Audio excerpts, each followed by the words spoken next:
नमस्कार, बहुत बहुत स्वागत है आपका। आप देख रहे हैं 5 की आंच। मैं हूं आपके साथ ऋतु ज्ञानवानी और मैं हूं आपके साथ प्रशांत कटारे। तो आज सबसे पहले बात होगी एनडीए को रोकने के लिए बनी इंडिया गठबंधन में सब कुछ ठीक है या नहीं।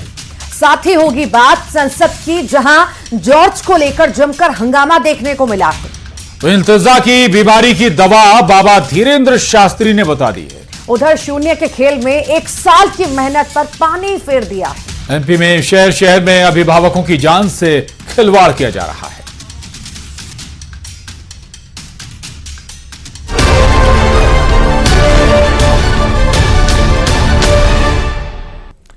और चलिए सबसे पहले बात करते हैं इंडिया गठबंधन की, जिसमें कुछ ठीक नहीं चल रहा है।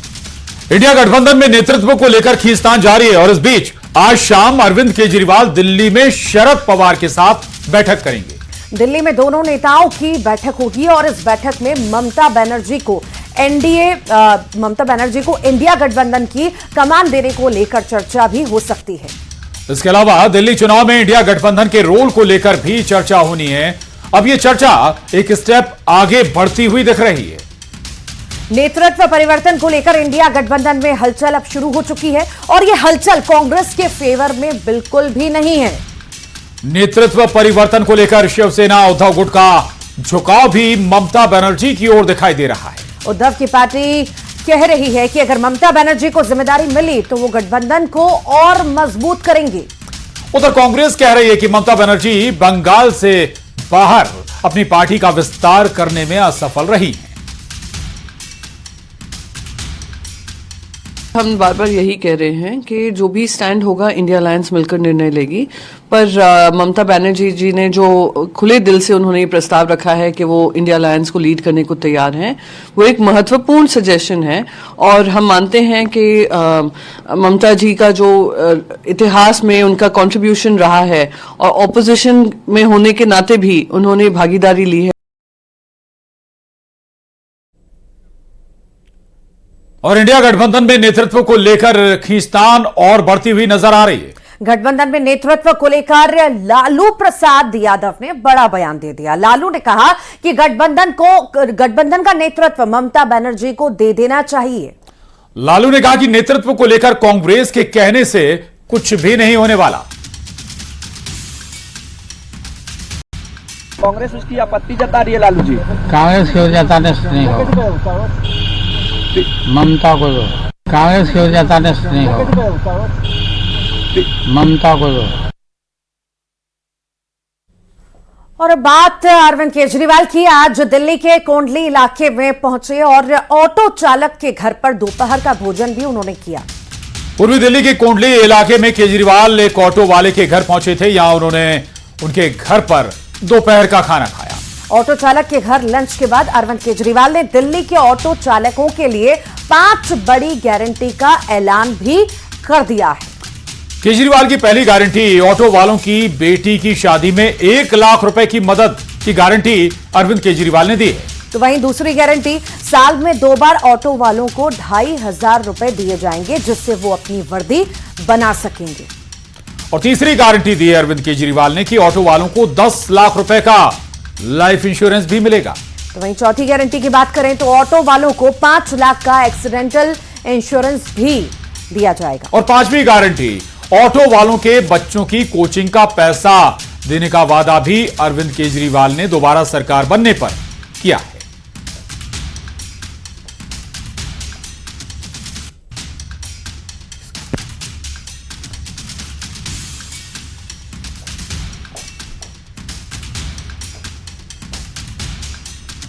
आज मैं कह सकता हूं कि मैंने ऑटो वालों का नमक खाया है।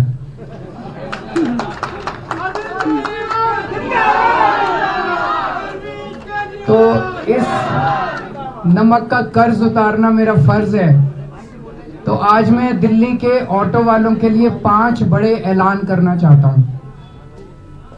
हमारी जब दोबारा फरवरी में सरकार बनेगी तो ये 5 चीजें लागू की जाएंगी।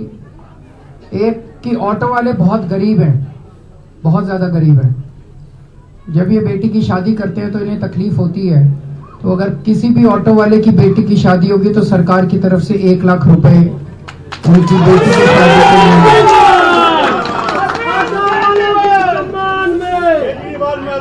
दूसरा, सरकार ने कहा कि इनको वर्दी पहननी कंपलसरी है, तो एक ऑटो वाले को अपनी कमाई में से वर्दी बनवाना बड़ा मुश्किल हो जाता। और अब बात करेंगे संसद की। सदन में आज भी जोरदार हंगामा देखने को मिला है। दोनों सदन में जॉर्ज सोरोस को लेकर हंगामा हुआ है। राज्यसभा में जेपी नड्डा ने मुद्दा उठाया तो लोकसभा में किरेन रिजिजू ने कांग्रेस से सवाल पूछे। जेपी नड्डा ने कांग्रेस के टॉप नेताओं पर सीधा हमला किया और आरोप लगाया कि कांग्रेस देश विरोधी ताकतों के साथ संबंध रखती है और वो देश में अस्थिरता लाना चाहती है। जेपी नड्डा ने कहा कि जॉर्ज सोरोस देश की एकता, अखंडता पर सवाल खड़े करते रहे। कश्मीर को भारत से अलग मानते हैं और कांग्रेस ऐसी संस्थाओं के साथ जुड़ी हुई है। वहीं लोकसभा में किरेन रिजिजू ने कांग्रेस पर हमला बोला। उन्होंने भी कांग्रेस से सवाल पूछे। रिजिजू ने कहा कि कांग्रेस का शीर्ष नेतृत्व बताए कि जॉर्ज सोरोस से उनका आखिर क्या संबंध है। कांग्रेस के एक नेतृत्व के मनमानी से ये लोग हर बार ये संसद के नियम को ताक पर रख करके, जैकेट पहन करके, नारा लगा करके, फिल्म बना करके, वीडियो बना करके, नाच करके, हर बार ये लोग सब लोग बैठ जाइए प्लीज। आपत्ति करता हूं और सदन को चलाने के लिए सदन को अडाने करता हूं कि आपका शर्मनाक व्यवहार की वजह से जो सदन की गरिमा को ठेस पहुंचा है, आपको माफी मांगना चाहिए। और विपक्ष ने राज्यसभा के सभापति जगदीप धनखड़ के खिलाफ अविश्वास प्रस्ताव का नोटिस दिया है। सूत्रों के मुताबिक 71 सांसदों ने इस पर साइन किया है। विपक्ष ने जगदीप धनखड़ पर भेदभाव करने का आरोप भी लगाया है। कांग्रेस नेतृत्व में विपक्ष के प्रदर्शन से दूर आज टीएमसी सांसदों ने भी राज्यसभा सभापति के खिलाफ अविश्वास प्रस्ताव पर अपने हस्ताक्षर किए।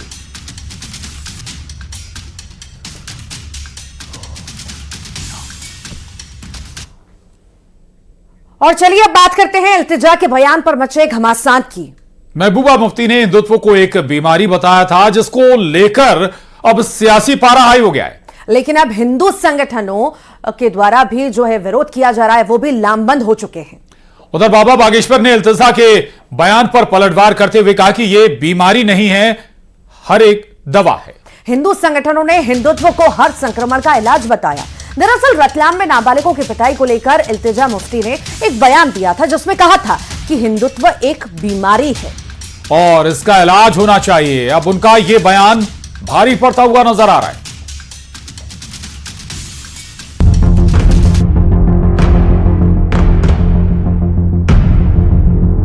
इल्तिजा की बीमारी, बाबा की दवा। मैं डंके की चोट पे कहती हूँ कि हिंदुत्व एक बीमारी है और इस बीमारी का इलाज हमें करना पड़ेगा। उनको अपने दिमाग के इलाज की आवश्यकता है। हिंदुत्व एक दवा है, इस देश के लिए भी और पूरी दुनिया के लिए। हिंदुत्व पर वार, धीरेन्द्र शास्त्री का पलटवार। इल्तिजा का बयान, हिंदू संगठनों का प्रदर्शन।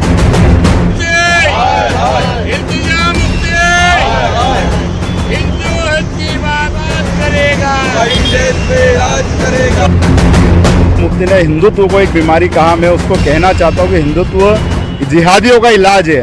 हिंदुत्व को जो तुम गलत बताते हो, हिंदुत्व तुम्हारा इलाज है जो तुमने संक्रमण फैला रखा है।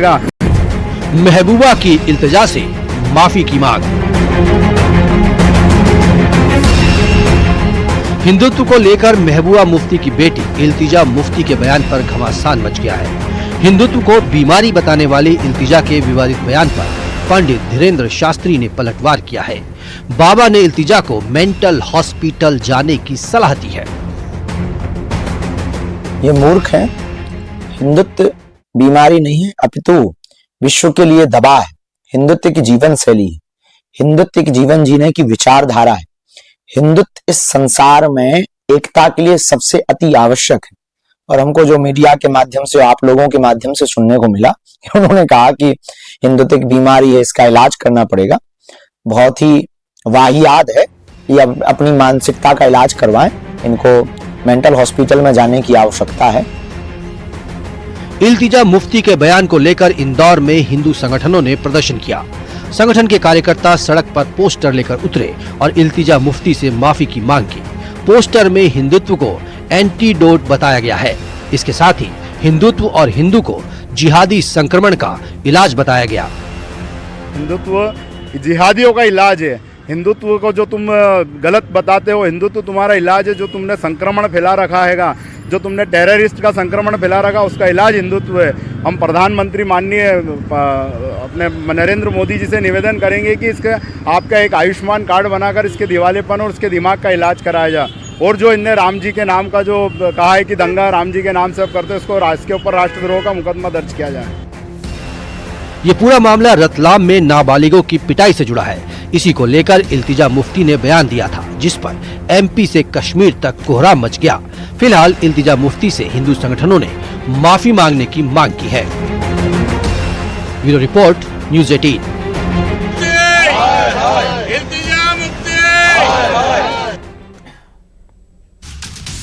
और सतना के चित्रकूट में बीजेपी विधायक सुरेंद्र सिंह और एसडीएम के बीच हुई बहस मामले ने अब तूल पकड़ लिया है। पटवारियों ने घटना को लेकर एसडीएम को ज्ञापन भी सौंपा है और विधायक पर सार्वजनिक मंच से अपमानित करने का आरोप लगाया है। वहीं इसे लेकर बीजेपी कार्यकर्ताओं ने पटवारियों के खिलाफ मोर्चा खोल दिया है। बीजेपी कार्यकर्ताओं ने अपर कलेक्टर से एसडीएम पर कार्रवाई की मांग की है। चित्रकूट के मझेगावा कस्बे में 6 दिसंबर को बीजेपी विधायक सुरेंद्र सिंह गहरवार ने जन समस्या निवारण शिविर लगाया था और विधायक ने पटवारी और सचिवों पर अपने अपने कार्य क्षेत्र में न जाने के आरोप लगाकर एसडीएम से कार्रवाई की मांग की। और इस दौरान कार्यक्रम में मौजूद एसडीएम से उनकी जमकर बहस भी हो गई थी। लोग बस यही चाहते हैं कि भरी मीटिंग में अगर आप शब्द कहते हैं तो कितना खराब लगता है। तो हम लोग तो अपना कोई ज्ञापन नहीं दे, हम लोग का अपनी पीड़ा बताए हैं, मात्र अपनी पीड़ा बताएं कि हम लोगों को देखिए कितना दर्द होता है, क्योंकि सारा दिन हम लोग काम करते हैं, सारा दिन काम करते हैं और उसके बाद भी अगर पब्लिकली इस तरह बोला जाता है तो अंदर से इतनी चोट लगती है। तो रतलाम में सैलाना विधायक कमलेश्वर डोडियार ने कलेक्टर को लेकर विवादित बयान दिया है। कलेक्ट्रेट परिसर के 100 मीटर के दायरे को लेकर कलेक्टर ने पिछले दिनों आदेश जारी किया था। कलेक्टर ने धरना प्रदर्शन पर रोक लगा दी थी और इसे लेकर विधायक ने नाराजगी जताई और कलेक्टर पर मनमानी के आरोप भी लगाए। वे नाराजगी जताते हुए विधायक शब्दों की मर्यादा भी भूल गए। 144 जिसका परिवर्तित रूप 143 वो तो उन्होंने लगा दी, बोला कि 100 मीटर के आसपास नहीं आना। मैंने कहा ठीक है भाई, पहले तो इसको हटा, तेरे बाप का राज्य क्या कुछ भी उल्टा निकाल देगा, सही है कि नहीं? कोई भी जिला चलेगा, कलेक्टर तेरे इशारे पर नहीं चलेगा, कानून के हिसाब से चलेगा। और चलिए बात एक ऐसी खबर की जो आपको हैरान कर देगी। मामला छात्रों से जुड़ा है।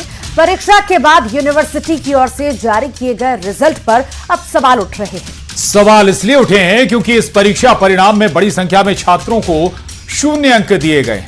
आखिर ऐसे कैसे हो सकता है? अगर छात्रा या छात्र ने परीक्षा दी है और तो 0 नंबर आखिर कैसे आ सकते हैं? इतना तो परीक्षा में लिखा ही होगा कि उसे कुछ नंबर मिल सके। इसी को लेकर अब रीवा, सतना और अनूपपुर में बवाल मचा हुआ है। छात्रों ने यूनिवर्सिटी और कॉलेज प्रबंधन पर गंभीर आरोप भी लगाए हैं। ये 3 तस्वीरें आपके टीवी स्क्रीन पर सतना, रीवा और अनूपपुर की, जहां पर छात्र छात्राओं ने प्रशासन के खिलाफ, विश्वविद्यालय प्रशासन के खिलाफ मोर्चा खोल दिया।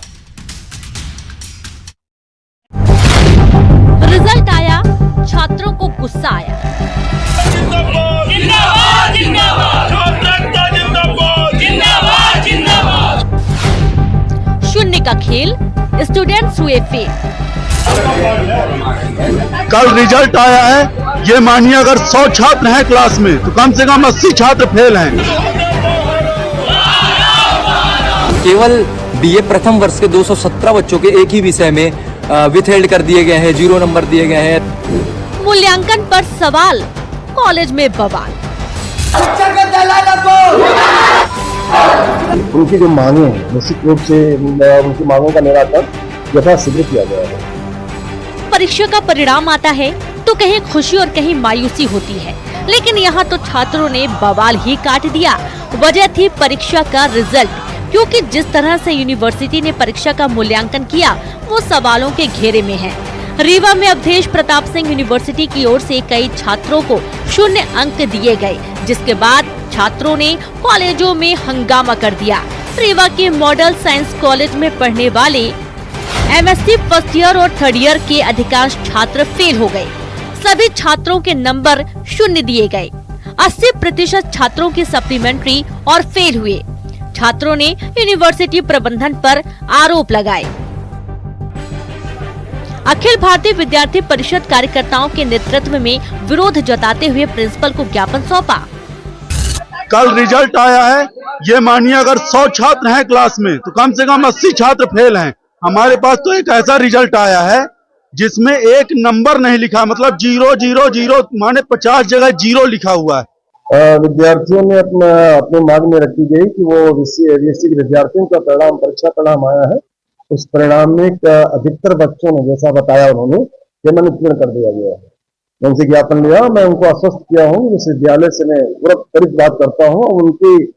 उनकी जो मांगे हैं निश्चित रूप से उनकी मांगों का निराकरण यथाशीघ्र किया गया है।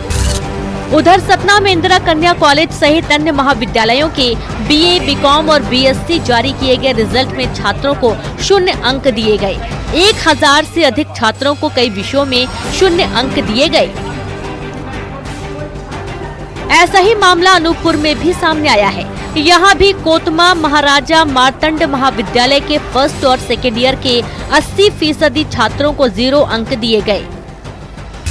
फर्स्ट ईयर और सेकेंड ईयर का रिजल्ट ओपन हुआ है, उनमें छात्रों की समस्याएं होंगी, उसी के लिए ये आज एकत्र हुए हैं।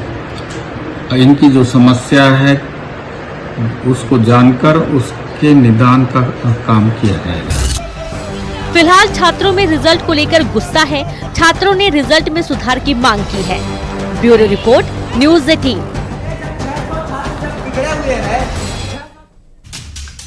बागेश्वर धाम के पंडित धीरेन्द्र शास्त्री को कौन नहीं जानता, लेकिन उनके भाई शालिग्राम गर्ग को शायद आप नहीं जानते होंगे। उनका बयान काफी वायरल हो रहा है। दरअसल उन्होंने सोमवार को कहा था कि उनका धीरेन्द्र शास्त्री से कोई रिश्ता नहीं है। वीडियो में अपने भाई धीरेन्द्र कृष्ण शास्त्री से सभी तरह के रिश्ते खत्म कर लेने की बात कही थी, लेकिन अब एक और वीडियो सामने आया है और इस वीडियो में वो कह रहे हैं कि मेरे बयान को गलत तरीके से पेश किया गया। आप दोनों बयानों को सुनिए। आज से हमें या हमारे किसी भी विषय को बागेश्वर धाम और बागेश्वर वाले महाराज जी से ना जोड़ा जाए, क्योंकि उनसे आज से ही हमने अपने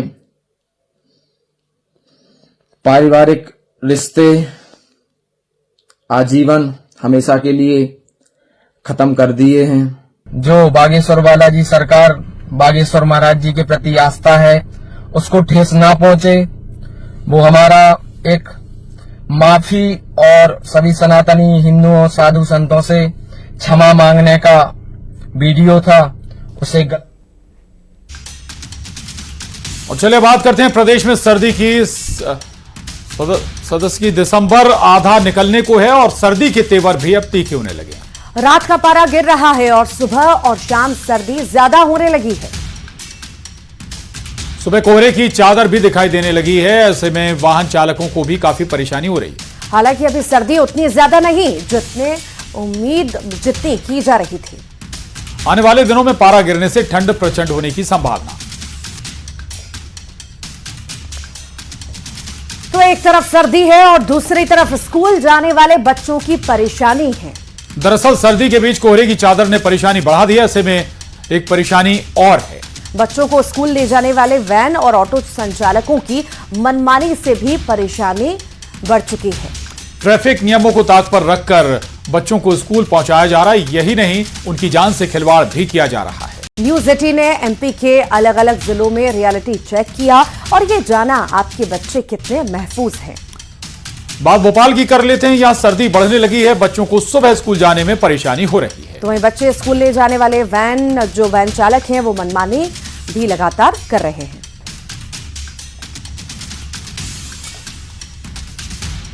और एक तरफ ऑटो और वाहन चालकों की मनमानी है, लेकिन अब इसके लिए सरकार ने एक नया रास्ता भी निकाल लिया है। एमपी में स्कूली छात्रों को ट्रैफिक नियमों का पाठ भी पढ़ाया जाएगा। स्कूल शिक्षा विभाग स्कूलों में बच्चों को ट्रैफिक नियमों की जानकारी भी अब देगा। बहुत सी चीजें ऐसी हैं जो बच्चों को अगर उनके बाल मन से उनको बताई जाए तो वो बगैर किसी प्रयास के, बगैर किसी दबाव के उन चीजों को सीख जाते हैं। जैसे संस्कृति का ज्ञान है, वो स्वमेव अगर शिक्षा पद्धति के माध्यम से उनको मिलता है तो परिवार के कारण और शिक्षा के कारण वो अपनी संस्कृतियों से जुड़ा रहे। और चलिए अब बात करते हैं प्रदेश में बढ़ते अपराध और अपराधियों की। लगातार पुलिस का एक्शन होने के बाद भी शहर शहर बदमाशों का आतंक देखने को मिल रहा है। राजधानी भोपाल से लेकर इंदौर, ग्वालियर में बदमाश बेखौफ नजर आ रहे हैं। और ग्वालियर में 12 बीघा कॉलोनी में रात को बदमाशों ने जमकर उत्पात मचाया। महिला समेत 6 बदमाशों ने घरों पर पथराव कर दिया। खरगोन खंडवा में बड़ौदा हाईवे पर शराबी ने जमकर उत्पात मचाया। 6 तस्वीरें आपके टेलीविजन स्क्रीन पर। और इसी के साथ ही 5 की आंच में आज के लिए इतना। आप बने रहिए न्यूज़ 18 के साथ।